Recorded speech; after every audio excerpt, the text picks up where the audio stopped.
Today we're going to be setting up our 2-gallon Pasteurizer-Cheese vat that's paired with a Will-High digital thermostat.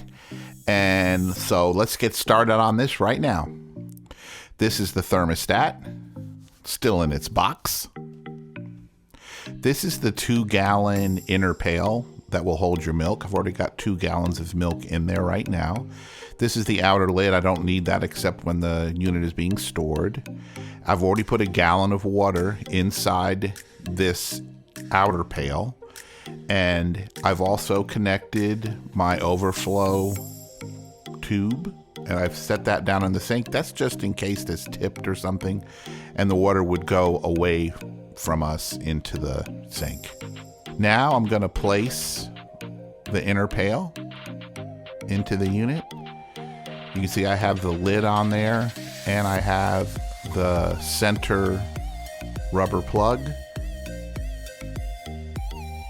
Now it's time to set up our digital controller. We're going to install the probe into the side of the Will-High digital controller, and make sure you push that all the way in. If you don't, you'll get an error message. Then you take the other end that has the metal tip and you put it through the hole in the rubber plug. Put it about halfway into the pail, making sure that the metal tip does not touch metal. Now we're going to plug the pasteurizer into the digital controller right there in the top. Goes in nice and firm. Now I'm going to show you how to set your desired temperature. Now we're going to turn the unit on by pressing the power button. Press and hold the set button for 3 seconds. The screen will display the word on. Now press the set button again to access temperature control. Use the up and down buttons to set the controller to the desired temperature. Hold the up and down buttons down for faster adjustment.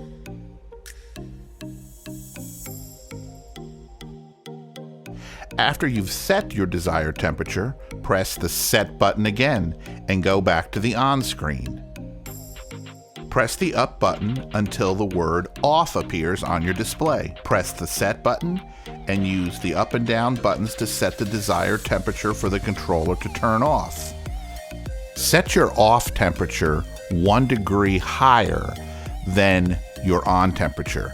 That way it will reach the temperature you want it to be and stay there.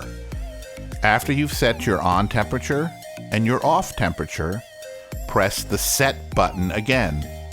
Then press the power button.